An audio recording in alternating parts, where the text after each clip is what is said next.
Welcome to this session of mindfulness, awareness, and compassion practice. What we'll do today is start with a mindfulness practice that begins with getting grounded and settled, and then work with our breathing as the anchor for our mindfulness. At the end of that session, before we start the awareness practice, I want to introduce a little mindfulness in action practice that we'll do. That's very useful. And I know we have some golfers on the program today, so it's also useful if you're waiting for the group in front of you on the golf course. At the same time, at work, if you're waiting for an appointment, if you are needing to take a break, I'm going to show you this particular technique that uses your hand for your mindfulness practice. And I'll do that after we do the basic mindfulness practice. Then we'll do awareness of sense perceptions and then transition from that into a compassion practice. And certainly, given the terrible things happening in the world today, there's a good opportunity for practicing compassion. So,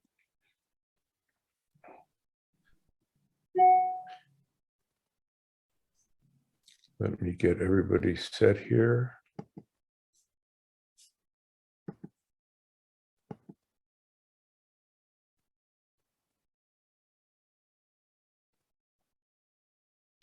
Take your good posture.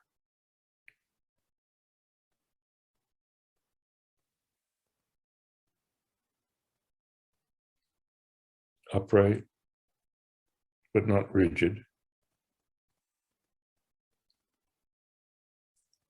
You can feel your sit bones pressing into the seat that you're on, while the back of your head extends gently upward. You see, sometimes we tend to sit like this, but if the back of our head extends gently upward, our chin comes in naturally. You don't need to pull it in.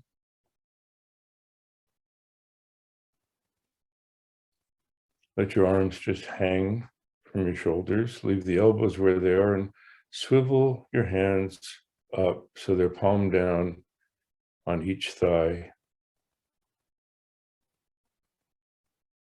And your legs can be gently crossed in front of you or flat on the floor about hip width apart.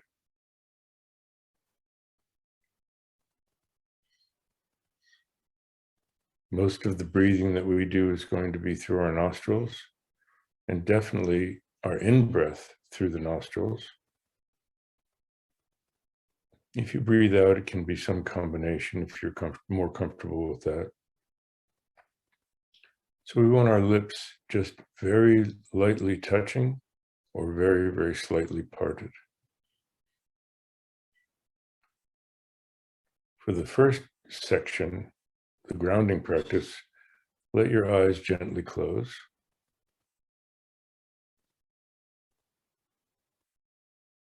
We'll do a body scan, starting at the top of our head.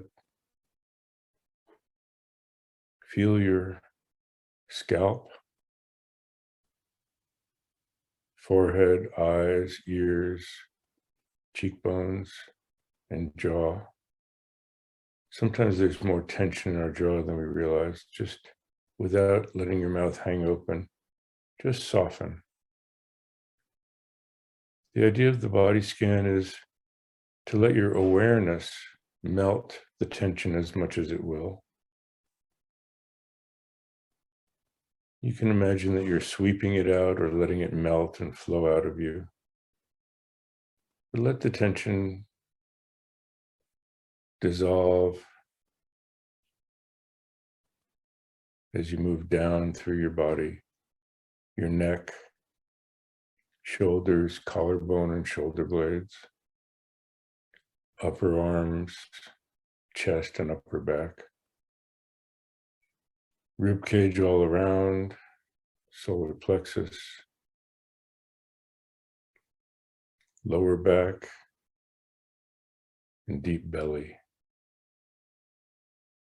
Often more tension there than we realize in our deep belly and pelvic area. See if you can just let that soften without losing your posture.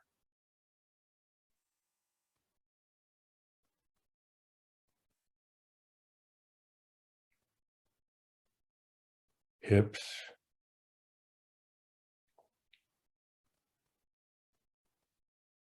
hamstrings and thighs, forearms and hands, knees, calves, and shins, ankles and feet.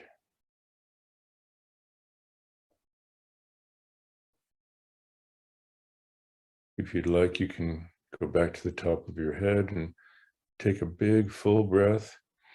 And as you slowly let it out, just imagine you're sweeping all of the leftover tension out. Anything you don't need to hold your posture.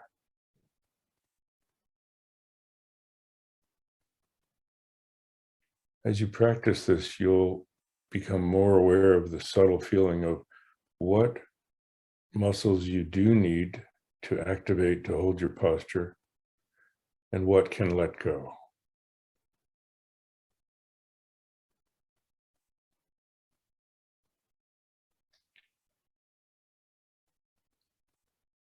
We want to move out of our head and into our body so that our mind and our body are synchronized. And often it's like our mind is up here behind our forehead, monitoring everything. We want to let it drift down. So imagine your awareness drifting back in your head and down the back of your throat, down behind your chest, down behind your solar plexus, drifting down like a leaf gently settling to the bottom of a pond, drifting down past your stomach, down past your navel, resting in the deep core of your torso, a few inches below the navel, just in front of your spine. It's quiet down there. Just a little gentle movement as the breath moves in and out, like eddies at the bottom of that pond.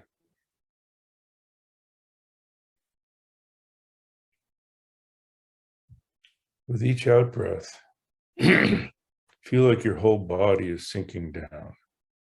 Without losing your posture, sink down into the seat that you're on. Often we're sort of perching on the seat we're on, ready to go. Just trust it. Let yourself sink down. And imagine that you sink down even further through the floor, right to the ground, and merge with the earth. Imagine your lower body part of the earth, your upper body extending upward majestically like a mountain. That's as grounded as you can be.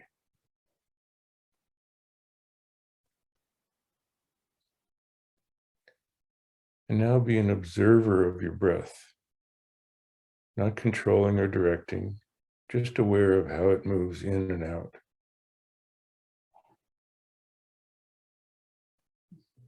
Sometimes deeper, sometimes shallower, longer or shorter, coming and going like the wind.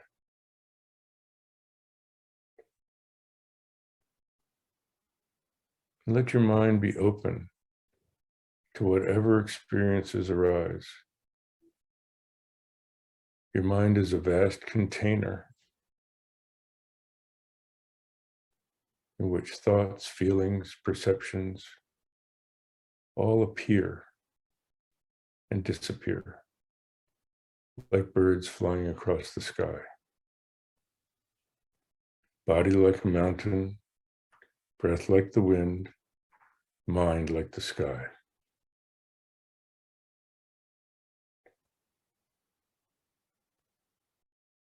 Now gently let your eyes open about halfway. If you're looking right at your device, you can turn to the side so that there's a little space in front of you. You're not looking very far out, just downward on a diagonal. Aware of the space you're sitting in and your body. You can see that at the bottom of your peripheral vision. You can see your lap without tilting your head down. So with awareness of your posture, turn your attention to the feeling of filling, your body filling as the breath comes in, emptying as the breath goes out. Filling and emptying. That's the object of your attention with awareness of your posture.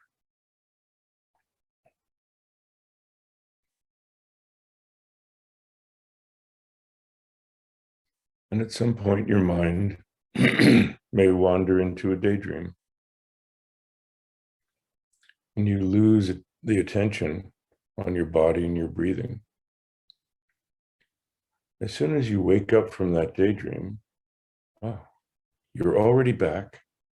Just smile because the mind does wander. Reconnect with your posture. Reconnect with the feeling of filling and emptying. And we'll do that for a couple of minutes.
If you've gotten drowsy and your eyes have closed and you get a little slumped in your posture, just reinvigorate your posture.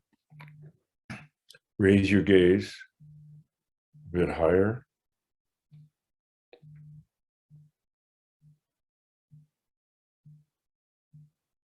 And be aware of the breath coming in and out of your nostrils.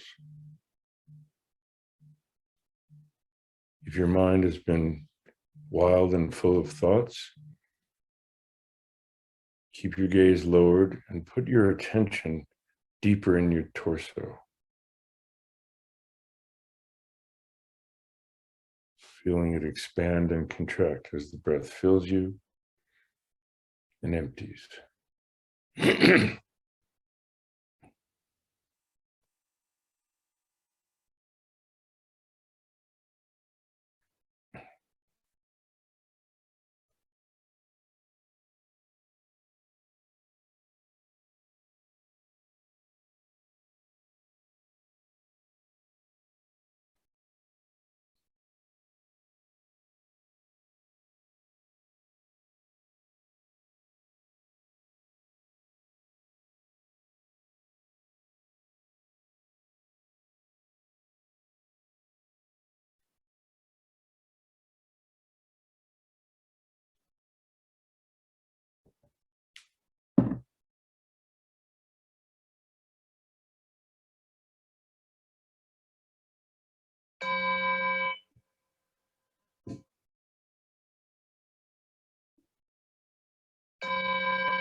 So that's the practice of mindfulness of breathing. And I wanted to share with you, excuse me, this practice of mindfulness in action using your hand. I just learned this. And what you do is you hold your hand with the palm toward you and start with your index finger at the base of the outside of your hand. As you breathe in, as you inhale, slowly inhale, run your finger up to the top of your little finger. As you exhale, down the inside of your little finger. Inhale, up your ring finger. Exhale, down the other side. Inhale. Exhale. Inhale. Exhale. And now the inside of your thumb. Inhale, and the outside. Exhale. And then go in the reverse direction. Inhale. Exhale. In. Out.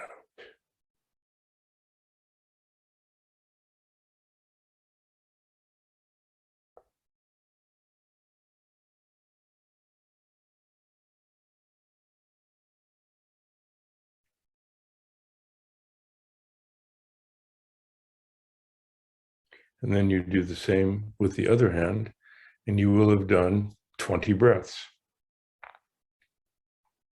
It's a great practice because it connects both your awareness, your mindfulness, your visual, because you're watching yourself do it,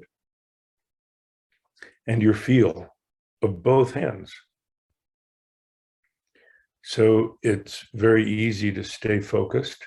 It involves, excuse me, it involves movement. And so it is mindfulness in action and keeps your mind and your body synchronized. It's something that you can do anytime, anywhere.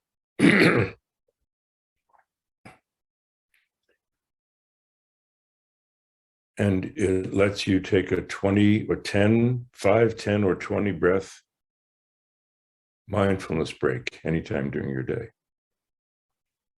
Okay, so now we'll do awareness of sense perception practice. Take your good posture again, upright but not rigid, firm back, soft front. Look straight ahead and open your peripheral vision. Relax your eyes and your face muscles and open your peripheral vision as wide as you can see to each side and also above and below. Let your eyes stay directed in front of you as your awareness explores the field of your peripheral vision. Just notice colors, shapes, and shades of light and dark.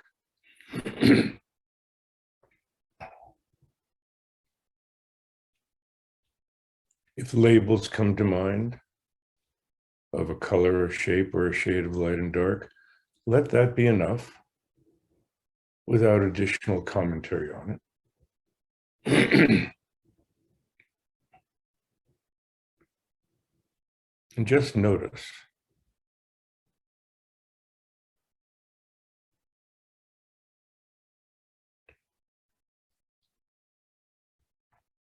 Now, leaving your eyes open, tune into your hearing. Open up your hearing in all directions. Expand the field of your hearing and just listen for sounds, high and low pitch, loud and soft, near and far. Open up your hearing. Listen for sounds as far away as you can hear.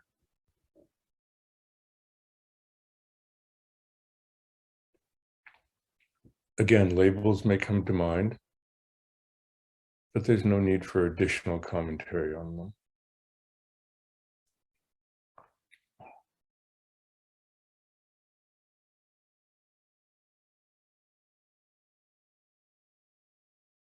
Again, leaving eyes open, tune into your body. The feeling of your sit bones pressing into the seat, your feet and the floor. The cloth of your clothes on your skin. The air on the skin of your hands and face. Cool, dry air coming in your nostrils. Warm, moist air going out. Your body moving as the breath fills and empties.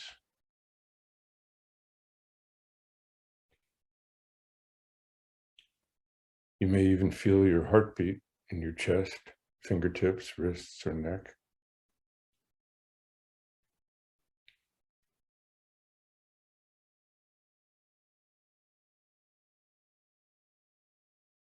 There may be smells in the room, tastes left over from tea or coffee you had.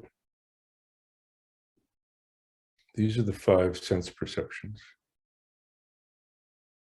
And be aware of a 6th perception. Now watch for thoughts as they appear in your mind. Notice how thoughts take shape in your mind, stay for a moment, disappear, and are replaced by other thoughts.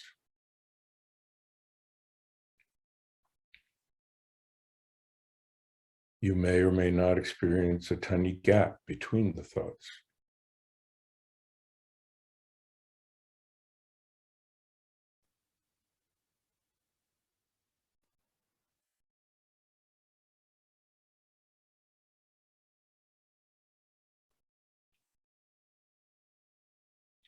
Now for the next couple of minutes, relax and let your mind wander among your sense perceptions. We take the tendency of the mind to wander, but we wander in the present moment. Sight, sound, sensation, thoughts, smells or tastes. Whatever sense perception your mind rests on, stay with it for a few moments. as long as it will. And if your mind moves to another sense perception, fine, stay with that. Let the mind move from sense perception to sense perception however it wants to. We'll do that for a couple of minutes.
Now we move to the compassion practice.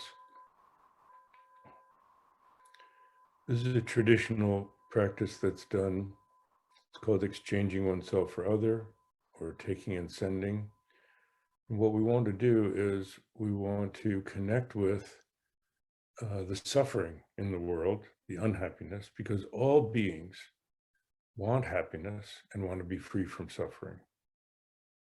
That is a universal condition.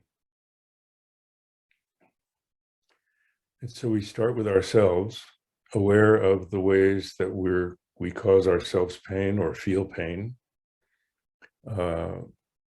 negative emotions toward ourselves, blame, shame, guilt, frustration, irritation, anger, jealousy, any of these emotions that we don't want to feel.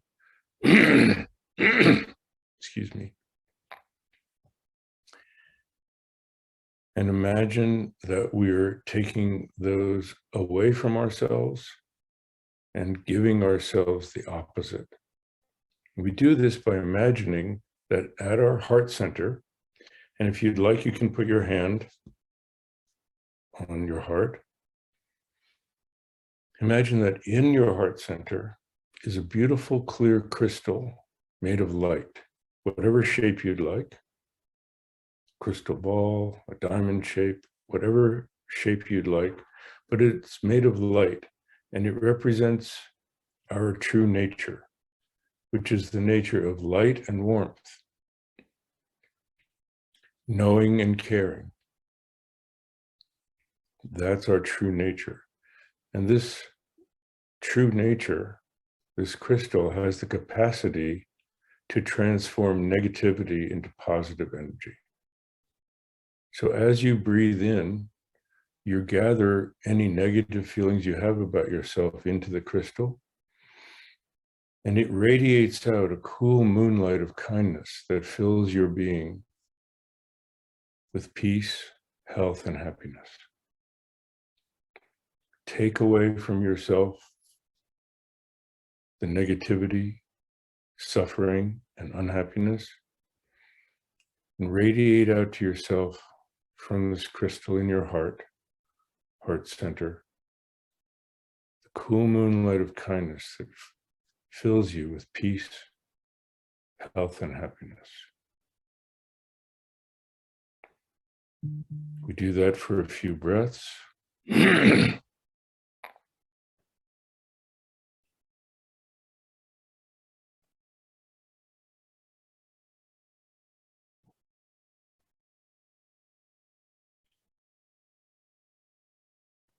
Usually it's easy to be hard on ourselves and hard to be kind to ourselves. This reverses that habit.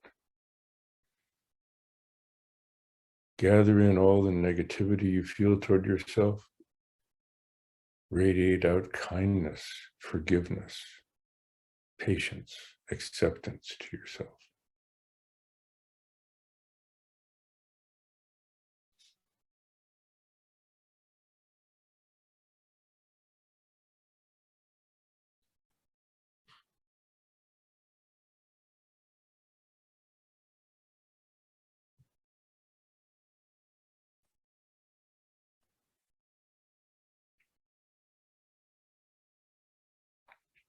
Now imagine in front of you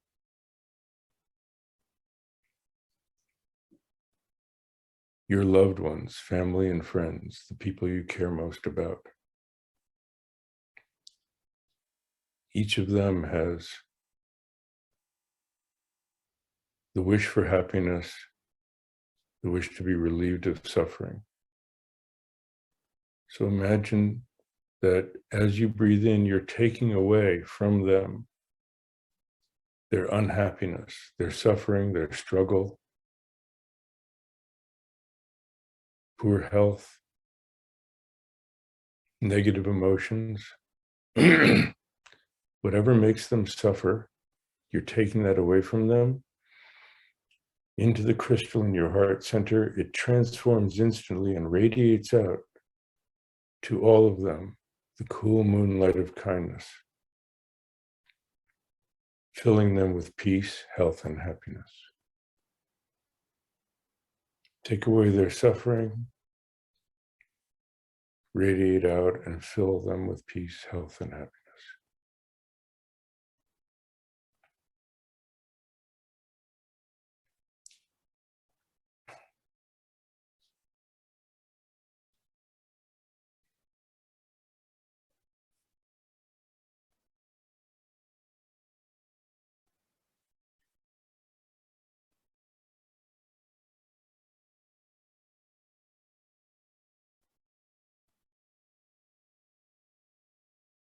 As best you can, expand that out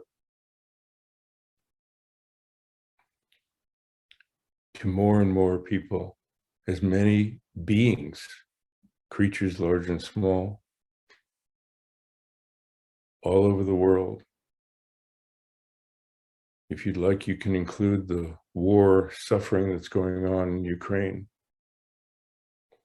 Simultaneously, there are similar conflicts happening all over the world, Africa, South America, Asia.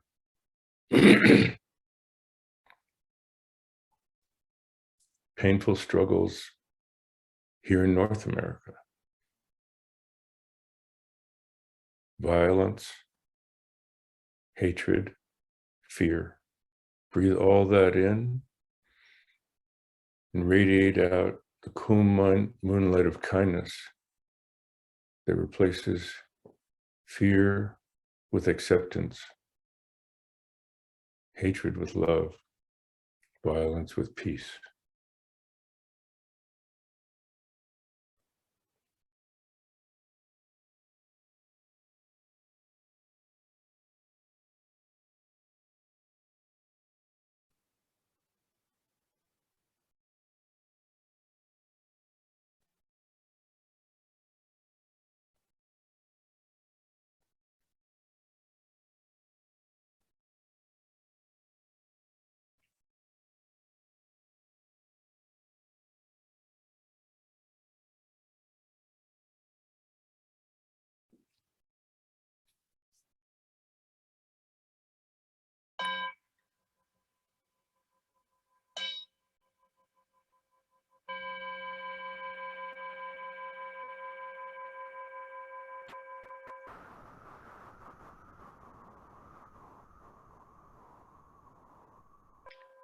As the sound of the gong fades, let go of the visualization. And just come back to lower your gaze, feel your body, feel your breathing filling and emptying for a few breaths.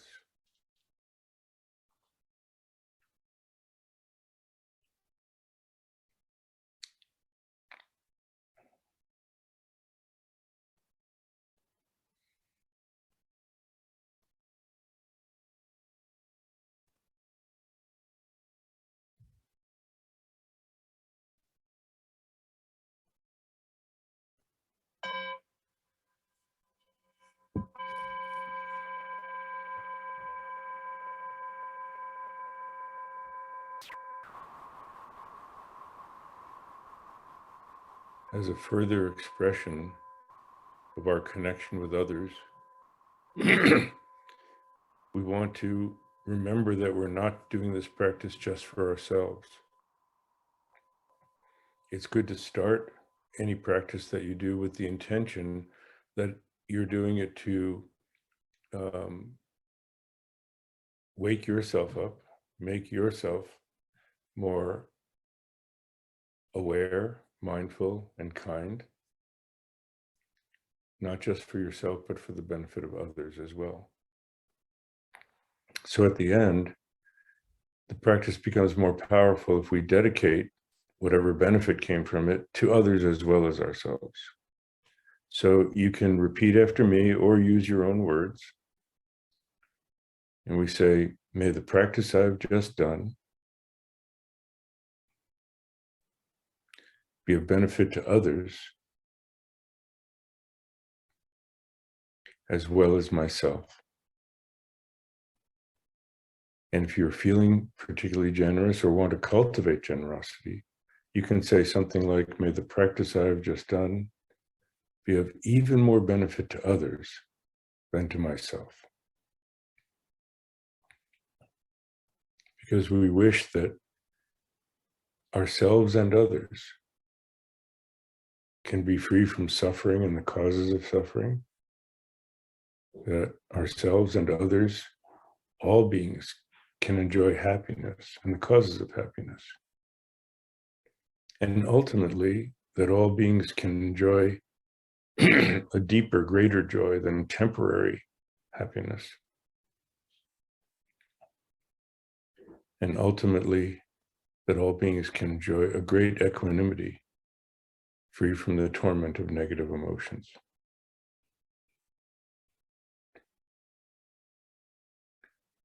So that concludes our mindfulness, awareness, and compassion session for today.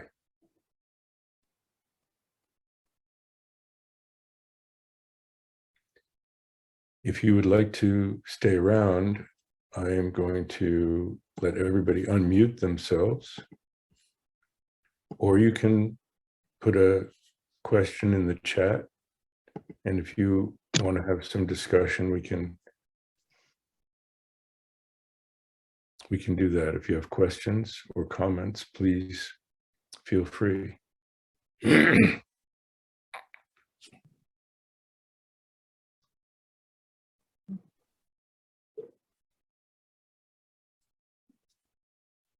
This is what I call waiting meditation.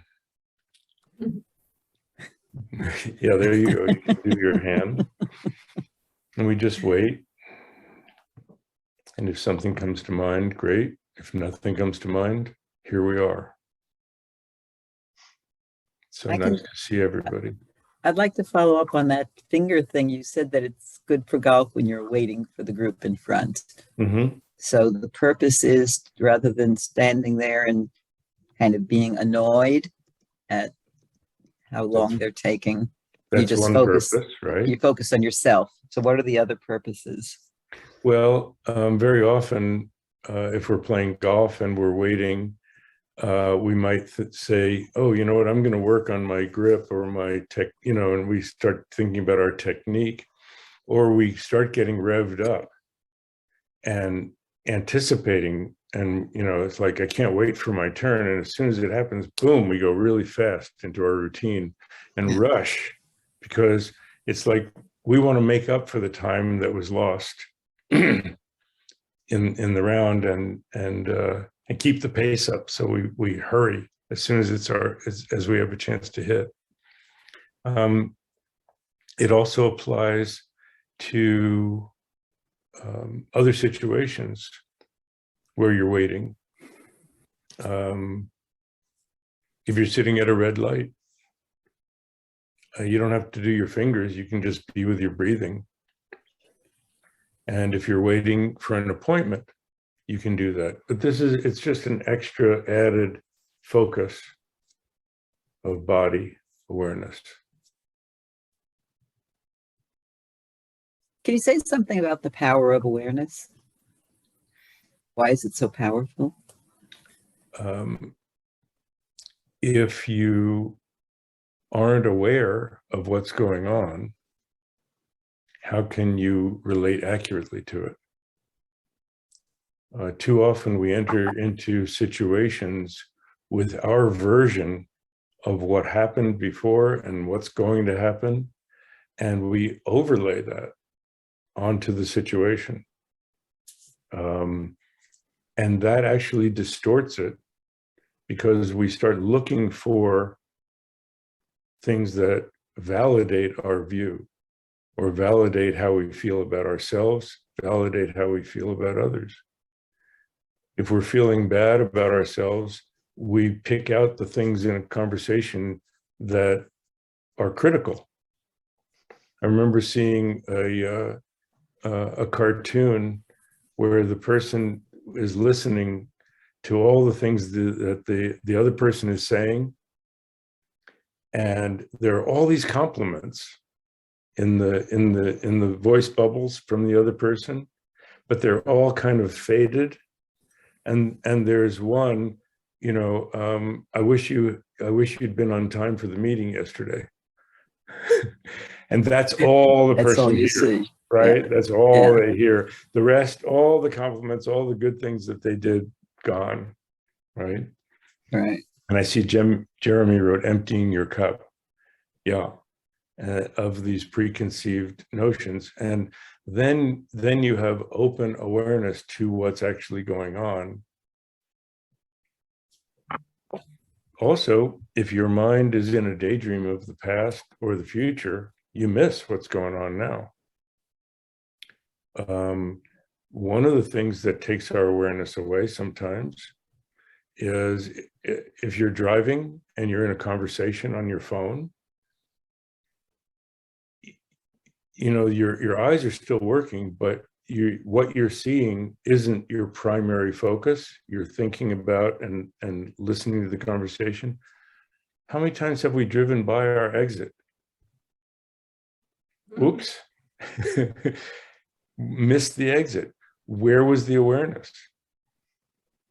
See, it's not that we're missing awareness, but it's directed not at our intention. We're distracted. And when we're daydreaming or we're focused so much on the past or focused so much on the future, we miss what's going on now. And, you know, I've got pretty gray hair. I can't afford to miss those too much of what's going on now. You know, we have such little time left. So we don't know how long we have left. So it enriches our lives. That's the importance of awareness. Birgit. So we're trying to stay in the moment. What about moments that are uncomfortable, that are threatening? Well, first of all, you don't have to try to stay in the moment. That's like saying, try to relax. Right. You know, we are in the moment. Your body is always in the present moment. Our location and our body's location in space is here. Our body's location in time is now. Our mind is a time machine, though. Right. And it goes elsewhere in the past, the future, and elsewhere in the present. So it's not so much trying to stay in the present as being aware. You see, we talked about mindfulness and awareness. Mindfulness is noticing what's going on as it's going on. Awareness is this background vigilance, you could say, a watching or knowing whether we are present or not. When the daydream pops, we realize it. We go, oh, it's awareness that I was in a daydream and now I'm back. When the daydream pops, you don't have to bring yourself back to the present. That's where you end up. It's like waking up from a dream at night. You don't have to then wake yourself up further. There you are. So the idea is to be aware of that, and then when you return to the present, tune into what it is you wanted to pay attention to. Now, the second part, what if it's an uncomfortable experience? That's what's real, and that's what you can learn from. So take it as a learning opportunity rather than something that needs to be escaped from. The unpleasant experience, you might be able, if you stay with it for a moment, you might be able to realize the cause. It's unpleasant to think about or to feel empathy and feel with the people who are going through so much suffering in Ukraine, but you know, that's very vivid, but it's happening all over the world. People are hungry, people are starving, people are thirsty, people are oppressed. So it's uncomfortable to feel that with them, but that also inspires you to compassion. And if you feel uncomfortable in yourself, that might inspire you to compassion for yourself. And if you have kindness to yourself, it's easier to see, I'm going to include myself. If we have kindness towards ourselves, it's easier to see how we get ourselves in trouble and cause trouble for others. And when we can see that, it takes two things. One, recognition, but also forgiveness. You know, when we have remorse, we have to acknowledge what we did that we feel remorseful for. But we also need to forgive ourselves and not continue to beat ourselves up, because then if we do, we can understand what we could do differently next time and how we might make amends for what we did that we're sorry for. And then the last part of that is to let it go and take a fresh start. That doesn't mean that feeling of remorse or discomfort won't come back. But again, we process it the same way. Acknowledge it, accept it, and forgive yourself. Do what you can to resolve it. Make a strong intention for it not to happen again, and then let it go. That's the process. So I hope that's helpful. Hi, you need to unmute yourself.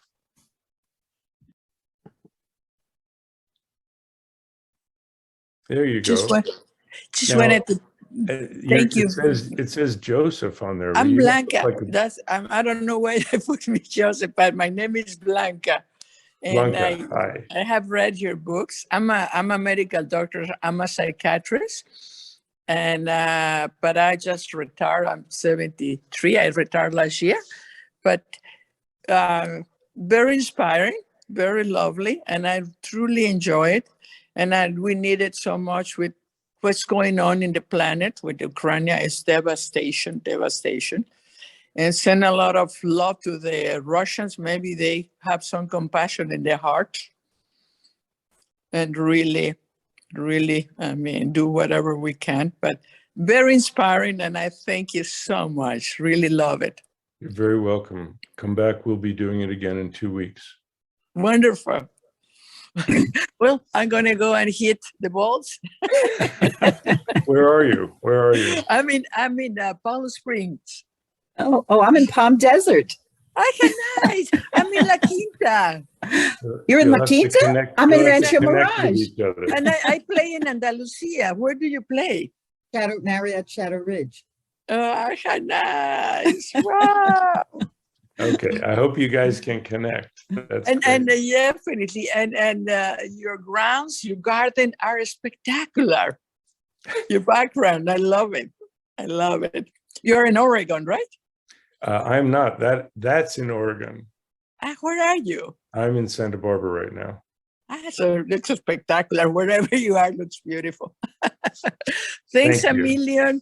And I will see you in 2 weeks. Bye-bye, love. Bye-bye, everybody. Goodbye. And I love to connect. Okay, well, bye-bye, let's. I'll put my phone number don't go out. I'll put my phone number in the chat and you can call me. Perfect, love. Okay, so let me Joe, I do have a comment or question. Yes. I really like what you're saying. It all has to do, and I accept the responsibility, it all has to do with me. As you were talking, my husband has a saying that his advisor, when he was in medical school or residency, said, though, that he says a lot. Don't mistake my kindness for weakness. And I think that we all have to do what we do. I'm talking now about an interpersonal relationship. Mm-hmm. Because I think that we can be kind, we can be overkind, and it can be mistaken. And so there's something around the communication. There's a trust that the other person either has to match your awareness so that you're both on the same level, because otherwise, I think I've seen and been in situations where kindness has been interpreted as weakness. Well, you can't expect that from the other person. You can only do as Right. much as you can yourself. And when part of this practice is extending kindness without expecting anything in return. Exactly. Mhm. And that's a really, really important point, that you're doing it. And if you do it that way, whether they interpret it as weakness or not, that's really up to them. Beautiful. It's how you express yourself. But if you express yourself without needing something in return, that will come across, and then it will not be interpreted most likely as weakness, because you don't need something from them. That's where weakness is, needing something from them. But if you say, I want to extend my kindness and I don't need anything back, that's powerful, and that's Exactly. great. Beautiful. Well, I think we have to go. Okay. So thank you all very, Okay. very much. Thank I you. hope we'll come back again in 2 weeks, Wednesday morning. And Are Joyce, you staying? Are you staying on I Wednesdays? see your phone number there. Yeah. And I will see you. I'm not in Portland. That's a background. I will see you in 2 weeks. So thank you. Thank you so much. Thank Nice you to so see you. much. Good to see everyone. Are you staying on Wednesdays?